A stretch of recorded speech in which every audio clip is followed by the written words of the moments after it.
Are you filming me? Yes, I am. Hello. It's 7:30. Please excuse all this. I've been up all night. Okay, tell me exactly what happened.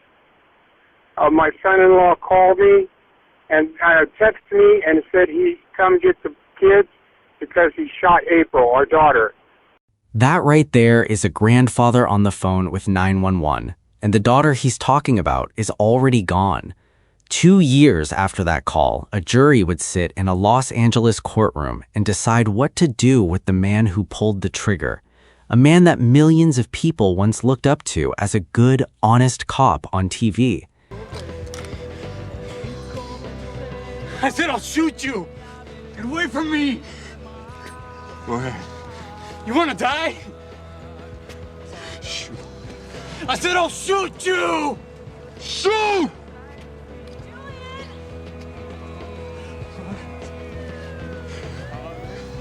Give me the gun. Get on the ground.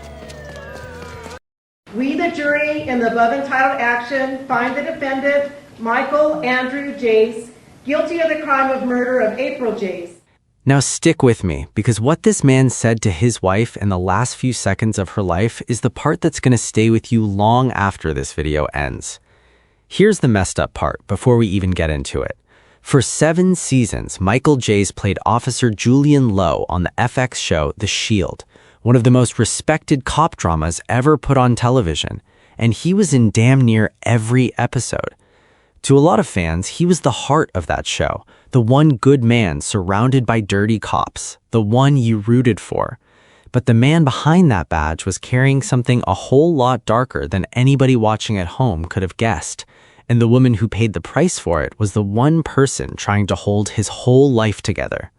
So let me put you on to who these two people really were, because once you understand that, the rest of this story hits different.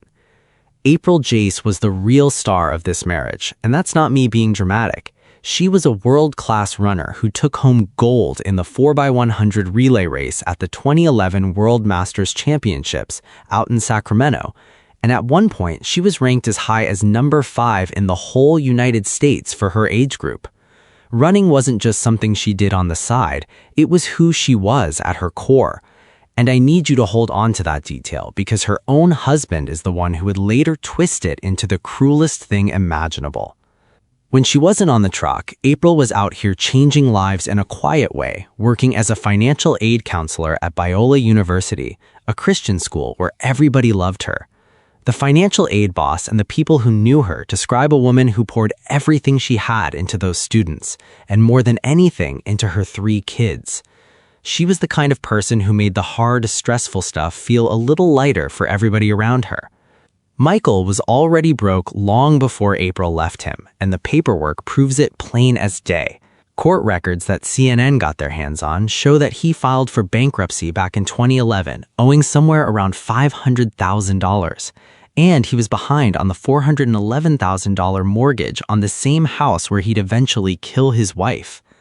A separate report goes even further and says there were whole stretches where April was the only one bringing any money into that home at all. The acting checks had dried up, the bills were stacking, and the person keeping the lights on was the same woman this man would later murder out of pure spite. April told him straight up that she wanted a divorce, while Michael, on his end, had convinced himself she was creeping on him, even though investigators never found a shred of evidence that she ever cheated. Prosecutors would later sum up that whole relationship in 3 cold words, calling it a story of obsession and control. In the days before everything went down, the neighbors could feel something was off. One of them later talked about how the couple had been arguing and how April had quietly started loading up her things to get out of there for good.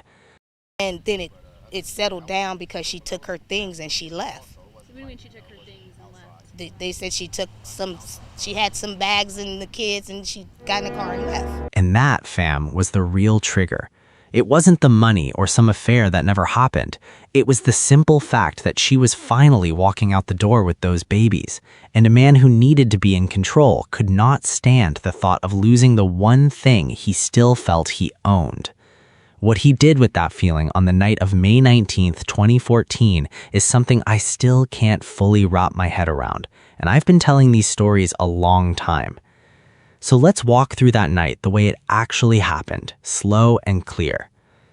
April had spent her evening being a mom, taking her 2 boys to their baseball game, ages 8 and 5 at the time. While she was out doing that, Michael had spent his whole day drinking and firing off angry text messages, accusing her of cheating, and basically working himself up into a rage. He even sent her a message saying he had left the house, but that was a straight lie because he was actually sitting inside in the dark, waiting on her, holding a loaded revolver that belonged to April's own father. When she finally walked through that door with the kids, he didn't argue, he didn't beg, he went straight to it. He pulled her into the hallway and shot her 1 time in the back, and she dropped. And then, according to their own 10-year-old son's testimony on the witness stand, Michael stood over the mother of his children and taunted her, saying, "If you like running, then run to heaven," before he fired 2 more shots straight into her legs. Verdict comes just days after critical testimony by Jace's 10-year-old son, who recounted hearing his father tell his mother, "If you like running, run to heaven," before shooting her in the leg. He wasn't just trying to end her life, he was trying to take the very thing that made her who she was before she died. Now here's where the cold part shows up, because right after he did all of that, this man calmly picked up his phone like he was ordering takeout. He called 911 and told the dispatcher that he had shot his wife, and in the same breath, he started building his story, saying he never meant to kill her. He even reached out to her parents to come scoop the kids, which is exactly what set off that 911 call you heard at the top. When the police rolled up to that house in the Hyde Park neighborhood around 8:30 at night, they found April's body in the hallway and Michael standing there calm and cooperative. There was no shootout, chase, or resistance. He just let them take him. As detectives started digging into the why of it all, they immediately zeroed in on 2 things: the couple's money troubles and the marriage falling apart. And the deeper they looked, the more this stopped looking like some random snap and started looking like a man who'd been simmering for a long, long time. He was arrested the next morning and formally charged with murder a couple of days after that. And when he stood in front of the judge, the court did not play around with him at all. They set his bail sky high, signaling right away that they saw this as exactly what it was. All right, bail set in the amount of $2 million. On top of that, the court slapped a protective order on him to keep him away from his own 2 sons, and the judge said the truth of this case out loud for everybody in that room to hear. All right, the court is going to find good cause. This is a case of domestic violence. And here's a piece of the puzzle that really blows the lid off his whole "I just lost it in the moment" story. Because this wasn't even the first time a woman in his life had accused him of something like this. Years before April, Michael was married to Jennifer Bitterman, and in old court papers, she claimed that he had once threatened to kill her during a fight over visiting their son. So when his defense team later tried to sell the jury on the idea that he was a gentle dude who just broke one bad night, keep in mind that a whole different woman had already accused him of the same kind of threat long before April ever entered the picture. When the trial finally kicked off in Los Angeles in late May of 2016 in front of a jury of 6 men and 6 women, the 2 sides came in telling opposite versions of the same night. The prosecutor, Deputy District Attorney Tanaz Mokayev, did not soften a single thing. She told the jury this was a story of obsession and control, and she laid out exactly how planned it all was, walking them through how he lied about leaving, how he sat there waiting with a loaded gun, and how he shot April in the back before he ever said a word about heaven. Then she made the point that really nailed him down, which was that the gun he used was a heavy revolver, not some light little pistol you fire by accident. Every single shot meant pulling that stiff trigger again, on purpose, 3 separate times. A panel breaking the case down put it about as plain as it gets. He pulled out a gun. He shot her 3 times. It should be first-degree murder. He murdered her regardless of what the intent was. But Spirit, this is crazy that we're arguing this. The defense, led by a lawyer named Jamin Hicks, pleaded smart in a way because they didn't even try to deny the killing, since they couldn't. Instead, Hicks told the jury this case wasn't about what happened or how it happened, it was about why it happened. And their whole goal was to paint Michael as a broken man crushed by money problems and a dying marriage who acted in the heat of the moment instead of with the plan. If they could sell that, the charge could drop all the way down to voluntary manslaughter, which would mean a whole lot less time. To push that idea, they leaned on Michael's own recorded talk with detectives, which the jury got to hear, and honestly, it's one of the strangest parts of this whole thing. In that interview, he claimed he first picked up the gun to take his own life but couldn't go through with it, and then he decided to shoot his wife instead, but supposedly just in the leg. He told them, "I was just angry. All I intended to do was shoot her in the leg, and then I shot her in the leg, and that was it." Except the evidence showed 3 shots, not 1. He even got confused about how many times he fired, and he broke down crying once a detective told him she had actually died, saying he had ruined 4 lives. When you really sit with that, you see how broken the logic is, because his big defense was basically that he only wanted to seriously wound his wife in front of his 5-year-old, not kill her. But the moment that truly broke the room wasn't from any lawyer. It came from that little boy, who was 8 when it happened and 10 when he took the stand, calmly telling the court how he watched his father drag his mother into the hallway and how he heard those words about running to heaven right before the final shots. A child sitting there reliving the worst night of his life is the kind of testimony no jury forgets. After all that, the jury didn't need long at all, going off and coming back in under 3 hours spread over 2 days, which is barely longer than 2 episodes of the show that made this man famous. They landed right in the middle, finding him guilty of second-degree murder rather than the first degree the prosecutor wanted or the manslaughter the defense begged for.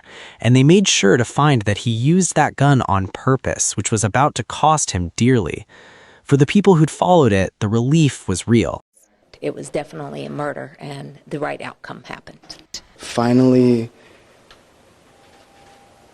he's getting convicted. Finally, it's less of a burden. The sentencing is where all the grief came pouring out, because before the judge handed down a number, April's mother, Kay Henry, stood up and spoke about the daughter she lost, and her words are the kind that sit on your chest. I cry on holidays and I cry on her birthday. I cry on May 19th. My only daughter was shot and killed on May 19th, 2014, but we both died that night. At what point in a friendship will they bring up the fact that their father killed their mother? Then Michael got his chance to speak, and even standing at the very end of the road, he still couldn't fully own it, because the one thing he needed everybody to believe was that he hadn't planned it. That mix of a sorry and an excuse was too much for April's people, and as he kept talking, her mother got up and walked right out of that courtroom, refusing to give him the audience he was looking for. And then the judge gave him the number that closed the book on his freedom. For the personal discharge of a firearm causing her death, the court imposes a consecutive 25 years to life. The sentence imposed today is 40 years to life. 40 years to life, with the first real chance at parole landing around the time he'd be 94.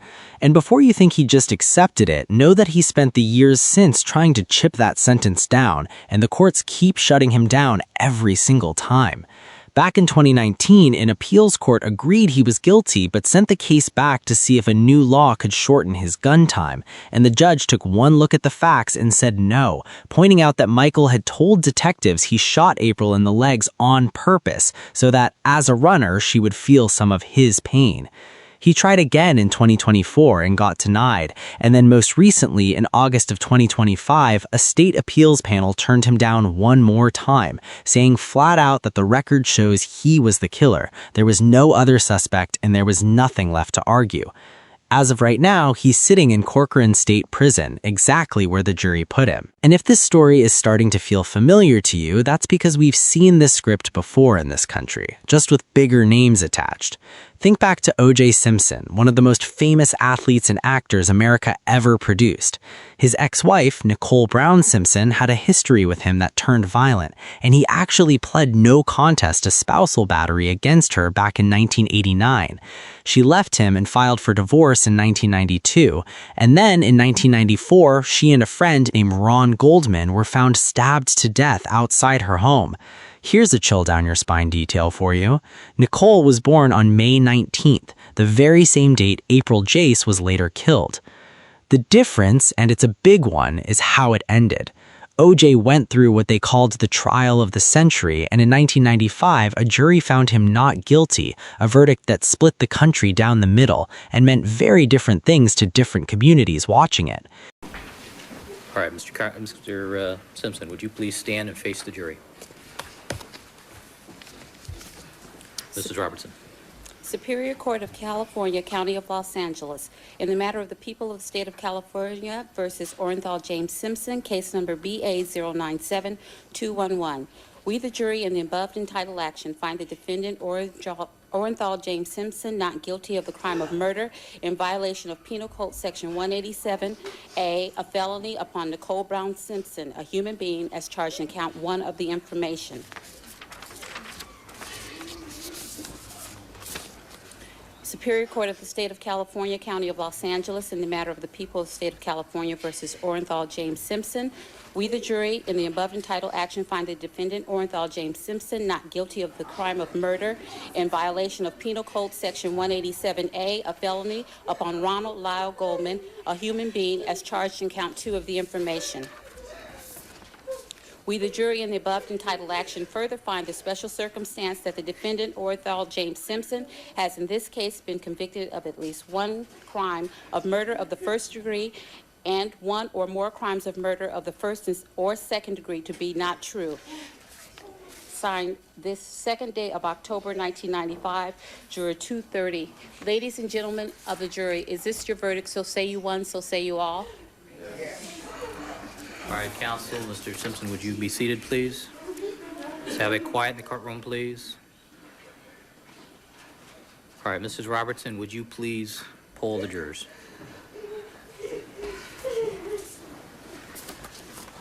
Poll the jury. Juror number 1, as to count 1, is this your verdict? Juror number 2, as to count 1, is this your verdict? Juror number 3, as to count 1, is this your verdict? Juror number 4, as to count 1, is this your verdict? Yes. Juror number 5, as to count 1, is this your verdict? Yes. Juror number 6, as to count 1, is this your verdict? Yes. Juror number 7, as to count 1, is this your verdict? Yes. Juror number 8, as to count 1, is this your verdict? Yes. Juror number 9, as to count 1, is this your verdict? Yes. Juror number 10, as to count 1, is this your verdict? Yes. Juror number 11, as to count 1, is this your verdict? Juror number 12, as to count 1, is this your verdict? It wasn't until a civil court came back in 1997 and found him responsible for the deaths, ordering him to pay over $33 million, that anybody got even a piece of accountability. All right, Mr. Simpson, in addition to the $25 administrative assessment and the $150 DNA fee, I'm going to sentence you as follows. That's 6. Count 1. Conspiracy to commit a crime, 1 year in the county jail. Count 2, conspiracy to commit kidnapping, a minimum term of 12 months, max term of 48 months in the Nevada Department of Corrections. Count 2 to run concurrent to count 1. Count 3, conspiracy to commit robbery, a minimum term of 12 months, max term of 48 months in the Nevada Department of Corrections. Count 3 to run concurrent to count 2. Count 4, burglary while in possession of a deadly weapon, a minimum term of 26 months, a maximum term of 120 months in the Nevada Department of Corrections. Count 4 to run concurrent to count 3.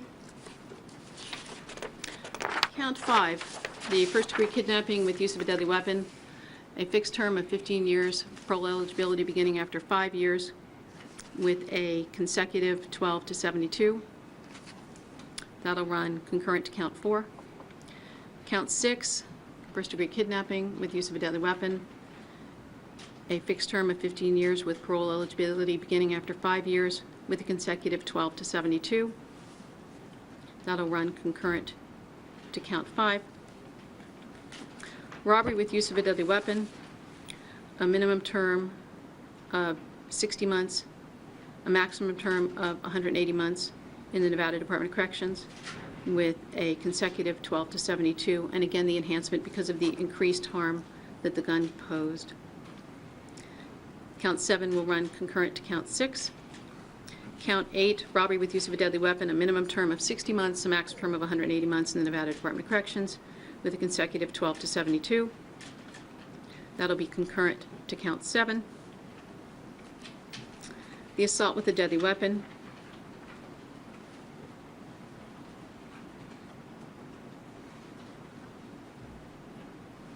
a minimum term of 18 months, a max term of 72 months in the Nevada Department of Corrections. That'll run consecutive to Count 8. Count 10, minimum term of 18 months, a max term of 72 months in the Nevada Department of Corrections. Count 10 will run consecutive to Count 9. Credit for time served is 64 days.